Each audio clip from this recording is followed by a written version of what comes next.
So this video shows that police are generally expected to uphold the law. So showing all criminal networks and all organized crime cops that are more criminal than cops worldwide, their psyche, their DNA, and their home phone numbers and their SIN numbers or social security numbers are equivalent worldwide, with Wi-Fi, paper currency, and showing the amount of bribes that they get worldwide. Because the police are expected to uphold the law. Their fundamental duties are to preserve peace, prevent crime, protect life and property. So that means they can't rape people. They're not doctors. They're not judges. They're not lawyers. They're not politicians. Right. So, well, not always a formal oath. The Canadian doctors and nurses are guided by ethical principles and our professional standards that commit them to protecting patients. Like physicians take a formal oath.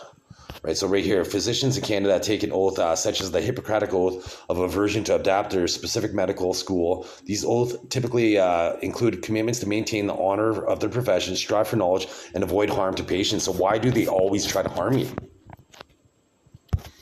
Right, and I'll just show you the nurses here. Unlike the doctors, but there's a Canadian Nurses Association, the Code of Ethics and Registered Nurses, which outlines ethical values, responsibilities, and aspirations of the nursing profession. The code is both aspirational and regulatory, striving to protect the public. So once again, nurses that try to harm patients aren't being ethical, clearly, are they? Right, I have a unique anatomy. In my urethra, I have a sphincter. So at the Superior Hospital, this nurse right there, she makes my penis leak like urine on my leg. And at the Superior Hospital, all these people, like when I was homeless, like that never happened. When I was homeless, I never got food on my clothing, but at the Superior Hospital, I get food on my clothing all the time because the Canadian government allows people to violate me. So I'm just going to show you how I should be, that the sovereign, which is the king, has executive powers. So all executive authority is vested in the sovereign. So the monarch consent is necessary for letters of well, you're hacking my eyes right there, Mark Carney. So letters of patent, right? So I once again involved, like they're having Anthony, this patient at the Superior Hospital. He's not a doctor. He's not a lawyer, whatnot. The guy can't even tell like analog time. Can't even tell analog time. He had to ask a dietary aid twice. So when they use they route his brain through me with digital impulses, I'm not able to communicate because the guy's a fucking moron. So I'll just show you right here how I'm going to get a Nobel Prize for making people be able to see better with their own human eyes and enhancing vision for people that have vision impairments. I'll just show you this right now because these human rapists at the Superior Hospital, they violate me accordingly. So they're going to be punished. The Canadian government allows people to they protect their family members, but they don't protect me, and I'm going to be king. I'll show you in a second here. So yes, it's theoretically possible for electromagnetic waves to be used to transmit information to nanotechnology, biomolecular communication devices within the brain, which could then stimulate the visual primary cortex to create visual perception. So there's perpetrators, Xavier, at the hospital. So they're combining many technologies to make it so I can't communicate. So if I could conceive a way to make the blind be able to speak, and I used to be a financial advisor. So I'll show you after this how digital impulses, which are emitted through, it's an electromagnetic radiation source, which all cell phones, light sources, TVs, or computers are. And with computational medicine, they're able to administer nanotechnology drug-based delivery that if they didn't use digital impulses against my mind and they followed my directive, this wouldn't happen, right? And I'm able to communicate. You know, my first job was selling chocolate bar, roses at 6 years old. 6 to 8 years old, right? I'm very charismatic, and but the Canadian government allows people that have inept biology to with DNA transfers that it's possible to have attribute sharing. So I'm the victimized person in this scenario. There's parasitic humans, and Stephanie Meyer, her last name is spelled Meyer. My name's Christian Erik Arne Meyer, and I'm complaining about parasitic humans. So, anyways. The Canadian Mental Health Institute, the Canadian Mental Health Association, they're hacking me laws because they don't want this video. So once again, all the perpetrators, this is C. O'Brien. He's a cop right there. There's his whole network. And he pretended to be my biology all the time. So showing his malignant psyche, and people kill parasites with medication. That's what we do. So anyways, the Canadian Mental Health Association on Form 33, you can look online. It says are not capable to consent. treatment of a mental disorder. It should be is. R is plural, meaning indicating more than one individual. And is singular. So no doctor noticed this. So it shows their collusion with organized crime. And Dr. Akbana, he refers to me as he and then she. They get my name wrong. They, like in one sentence, they'll be like Mr. Meyer and then Myers, right? So they pretend I'm two different people. They pretend I'm a hermaphrodite to try to hide culpability. This is my natural voice. When I say they pretend I'm a hermaphrodite, they disconnect women from me. This is why I have so much bass in my voice. I'm 47 years old, and men at my age require testosterone pills. And I have so much testosterone in my body that the government of Canada and penis envy of police officers that rape more often than, like, this is how much they do right now. You know, that's what the organized crime does, in the police department. So anyways, at the CCB hearing, the Consent and Capacity Board, not one doctor, there's two doctors, not one lawyer, and not one public member noticed how the doctor referred to me as a he and then a she. His circumcision scar, and then her sternum, her back muscles. I'm a he, once again. And that when I say her back muscles, they pretend that they play a switch. They're not competent individuals. So now I'll show you why I'm going to be king. So this right here, this screenshot right here is going to show that, and right there, that's more neural pathways to make it so it enhances human vision with generation 1 biology. And here's the proof that I have generation 2 biology. And the government of Canada pretends officially that I'm a mental health patient, but unofficially, these are all the things they pretend I am. And they try to justify rape in my human experience. And here's how many times they poisoned me to try to evolve my biology. So anyways, I'll just show you why I'm going to be the true king of the United Kingdom. I'm going to show you how I look more like King Charles's great-great-grandfather, great-grandfather, grandfather, and father than he does. So I'll just show you this right here. This is unequivocal. So before I do that, I'll just show you right here. You can see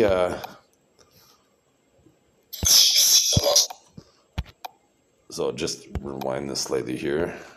So the Canadian government, they already tried to send another message for my son. So right here, you can see my unique pectoral muscles. And this is why they add fat compound to my food to make me gain weight. So I can't show my evolutionary characteristics. So now I'll show you why I'm king. I just happen to see this first. So this is the wrong folder. So I guess I'll show you this here. There's 3 different species of human. You can see right here. I'm going to just show over here without any digital impulses. They're all white individuals, and they're all male. And so now you can see this is generation 1 back muscles. You can see that it doesn't come down to a point right here, even though he's making a flexing motion. This is my son's back muscles. He has generation 1.5, and you can see it's going to be considerably different than my back muscles. I'm generation 2. It comes down to a point there, and I don't have any indentations, and I have different biology than my son.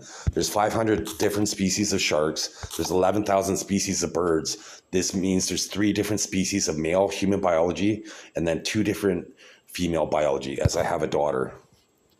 So I'll just show you here once again. So I'll start here. So this would be King Charles's great-great-grandfather, Edward VII. You can see how I Christian Erik Arne Meyer look like him. And this is the second last star of the Russian Empire, and you can see how I Christian Erik Arne Meyer look like him.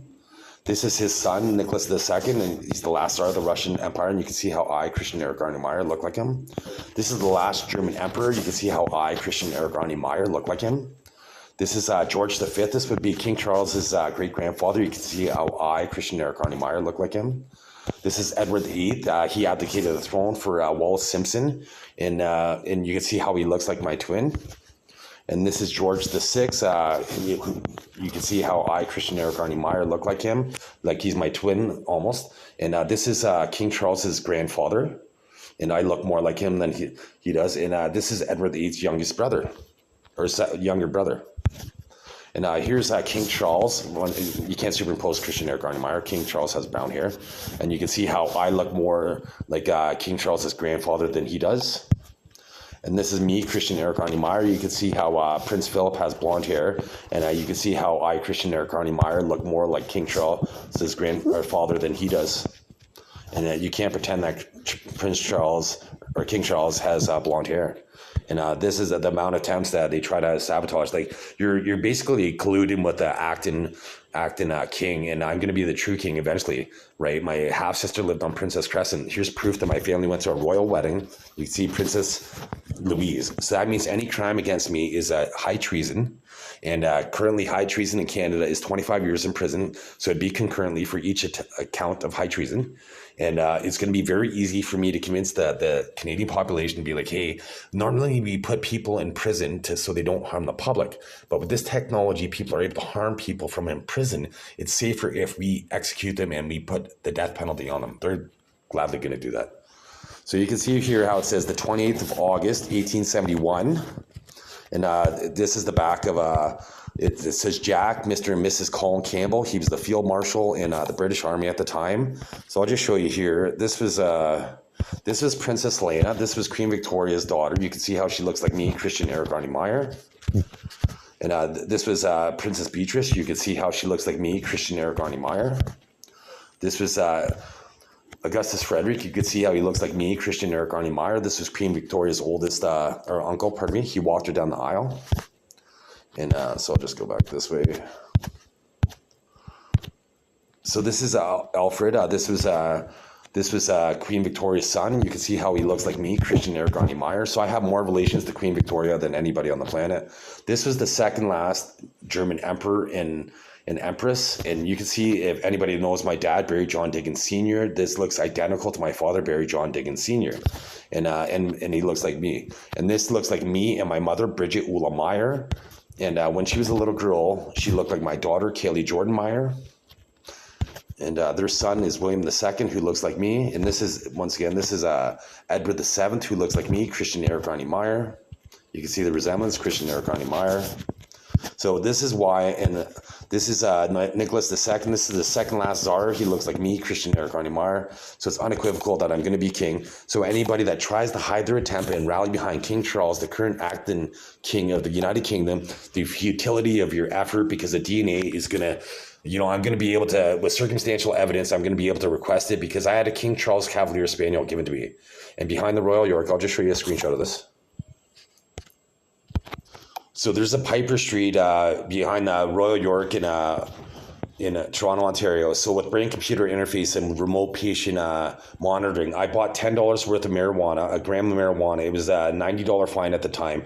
And the Canadian police, right here, all those people, they hijacked my human experience. And this is how many times they raped me when I fucked my wife. So you can see they're all going to be executed for high treason.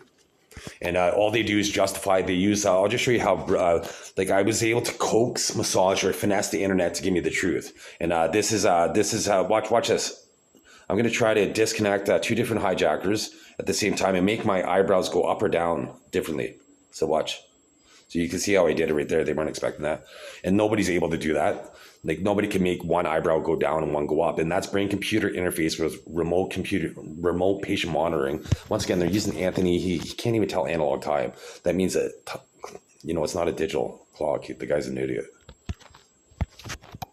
So before I show you, how with brain computer interface and remote patient monitoring, they could help a patient walk, so therefore it could hijack a human body. I'm just going to show you. This is my daughter, Kaylee Jordan Meyer, and this is Augustus Victoria. When she was a daughter, she looks identical to the Queen Victoria's oldest daughter.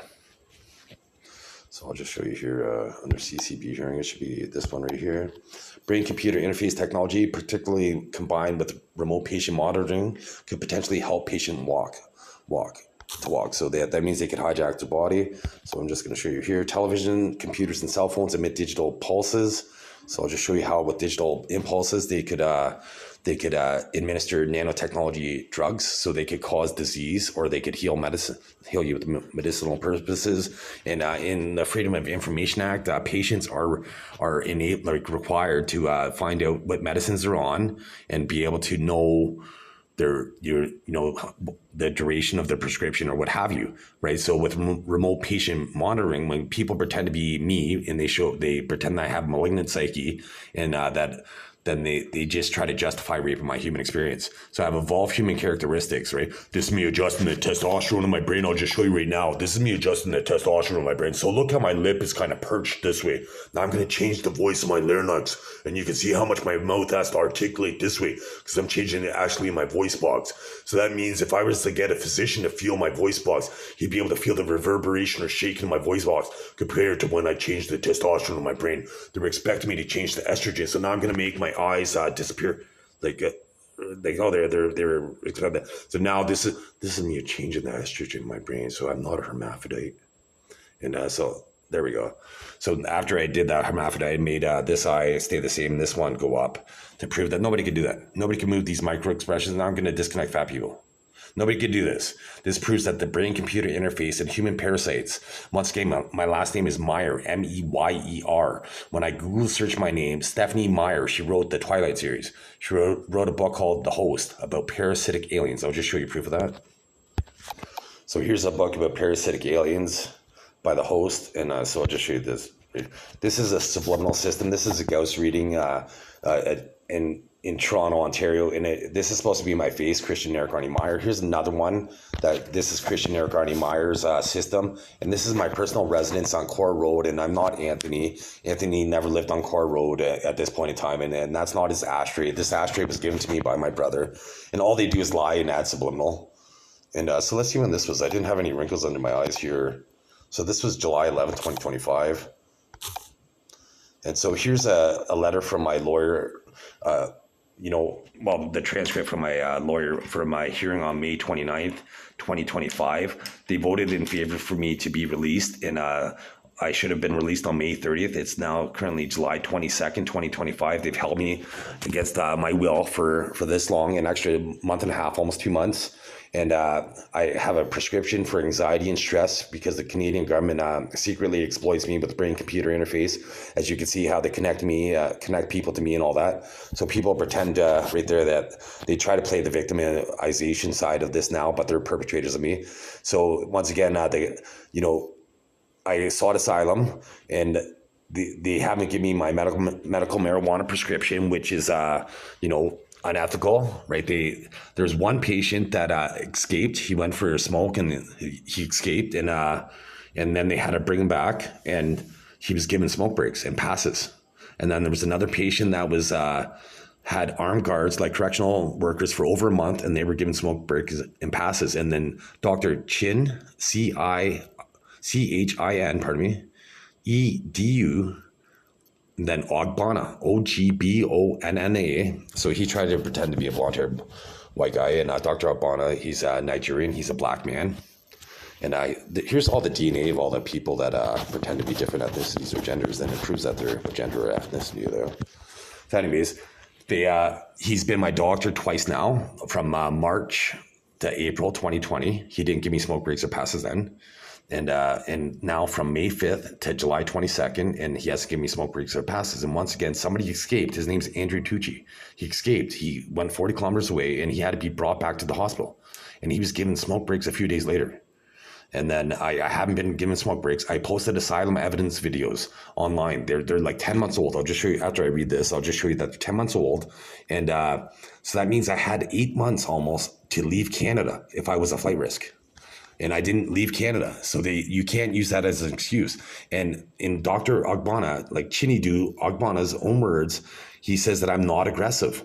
I don't exhibit, but he says it's psychotic to refuse blood work. I think that's asinine to say that somebody would be psychotic by refusing blood investigations when his family has a history of diabetes, and it's not within a psychiatrist's scope of responsibility to diagnose diabetes.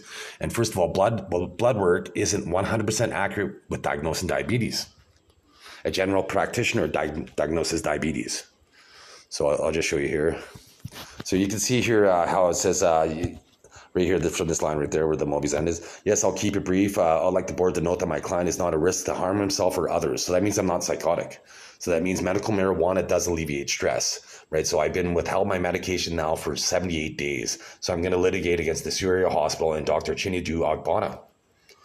So not a risk to others, and put evidence supporting serious physical impairment may not rise to the level of being clear, cogent, and compelling in order to keep him under the grounds of Box B. Defer to the evidence given to by my client that is very fulsome today, and on behalf of my client, Christian Erik Arne Meyer, is to be inferred. It's Christian Meyer here. I asked the board, it's ASK, not these black people pretend to be me here with once again their big computer interface, remote human hijackers that can't even communicate. It'd be ask the board to revoke his involuntary status. So Dr. Chinidu Agbana, he on May 14th, I have proof of this. He said I offered him voluntary status. And then on May 16th, he's like, he's not eligible to be to have voluntary status. How could he flip flop? Then, with schizoaffective disorder, which primarily only affects women, he says that, that I have disorganized thinking. But then I have proof that he says he's organized, that he's improved. I haven't taken medication. He said that he's improved, so we're moving him to the main unit. So that means, I haven't had any chemical or physical restraints in 80 days. I haven't taken medication in 2 years, and I haven't had any psychotic outbursts whatsoever. So once again, with digital impulses, I'll just show you this here first here, because I was going to show you something else about the psychosis, but and refer to it, but then they use the digital impulses. So I just want to show this in the video here, because anybody that has digital impulses in their brain, they makes generation 1 biology unable to speak, and they hold me to a different standard than anybody else on the planet, and they think they could operate my body better than anybody else. You can see the difference here. On the right is generation 1 biology, and on the left is generation, on the right is generation 2 biology, and on the left is generation 1. And this Asian patient, she was able to make me say the opposite there. Once again, I'll show you here. This is a generation 1 biology on the left. In the middle is generation 1.5, and on the right is generation 2. And they're all white individuals. I'll start with on the right-hand side this time. You can see the V right here. And I'm going to go all the way over to the generation 1 biology. You can see he doesn't have a V right there. And then you can see in the middle, my son has a different biology than both of us. So I'll just show you here once again how TV's, I might have put it at the beginning, but I didn't post how computational medicine could be delivered through digital impulses. So 1 second. So you can see where it says, yes, theoretically, computational medicine could leverage digital impulses to trigger nanotechnology-based drug delivery.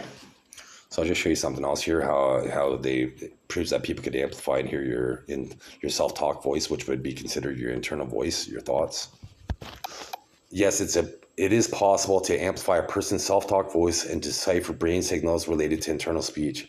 And you get to see how it translated into audible speech or text. So that means they could listen to your thoughts. So here it says, while psychiatrists are experts in mental health, it's generally best to rely on a medical doctor for opinions about physical conditions like diagnosing diabetes. And here's for the proof. No, a psychiatrist is not a specialist who typically diagnoses diabetes. So for Dr. Chinidu, C-I, once again, they're making C. They're hacking my brain with digital impulses here, but Anthony, the guy's a fucking idiot. He's a mulatto. He's an idiot. He can't even tell analog time. He didn't even know what analog meant. But anyways, so Dr. Chinidu, it's Chinedu is his first name. He's from Nigeria. And Ogbonna, Ogbonna. There's a professional football player that has the same name, right? So that's why I say doctor in front of it. But they're not specialists that typically diagnose diabetes. And once again, there's a Hippocratic oath that doctors take to protect their patients. Why are they trying to harm me? Right? So, and this proves that blood tests aren't 100% accurate for diagnosis for diabetes. I helped my brother, Barry John Diggins Jr., be discovered with his diabetes. I recognized the change in his body and what have you. I told him to get tested for diabetes. So I used to do assignments on diabetes in high school. So I'm probably more versed on diabetes than Dr. Chinidu Ogbonna is. Here's the thesis I just wrote, and then here's what Dr. Ogbonna, that's his thoughts. Like, he's an idiot. So here's where Dr. Chinidu Ogbonna, he says that I was assessed in 2017 and released after a few days. So here's where no patient diagnosed with schizophrenia at 4 at 40 is not typically medicated and released after a few days of observation. So now he's seeing at 47. So even though he wants to put me on the same medication, he would require 2 months of observation. So I'll show you how that's a lie. It's not necessary. No, a 2-month evaluation period is not standard requirement for a 47-year-old male restarting medication that previously used successfully. So once you got to understand that psychiatry is not an exact science. It's not 2 + 2 = 4. It's subjective. So right here, this I'm going to get a Nobel Prize for this myself, Christian Erik Arne Meyer, because I was able to show new neural pathways to be enhanced human vision, but theoretically using electromagnetic waves that communicate with nanotechnology, biomolecular communication, which can then transmit to the visual primary cortex, and it could enhance human vision and make it so the blind are able to see. So Dr. Chinedu Ogbonna, once again, it's Chinedu, and then that's his first name, and then Ogbonna, Ogbonna. He says that I have grandiose beliefs. So how could I theoretically cure blindness and enhance vision, and then think I'm better than what I actually am? So this one is showing how your metallic molars could be turned into antennas, and the brain is basically antenna-like. It's a parabolic transducer. So scientists could decode the brain waves to eavesdrop on what you hear. So if I don't look at the screen and I just kind of recite my information, then they can't hack me with digital impulses. So functioning magnetic resonant imaging is capable of implanting words or thoughts into your brain. That's what that means. And DNA transfer between organisms can help them share attributes. So that's why there's parasitic humans. And once again, people take medication to kill parasites. So I'll just show you here how Stephanie Meyer wrote a book about that. Parasitic aliens. Stephanie Meyer, the exact same spelling as me. So once again, this is quite comprehensive. And the police, they're supposed to uphold the law. And doctors are supposed to protect their patients. How come this isn't happening? How come this is all happening to me right now? And instead of following that directive to save and protect mankind in Canada's interests.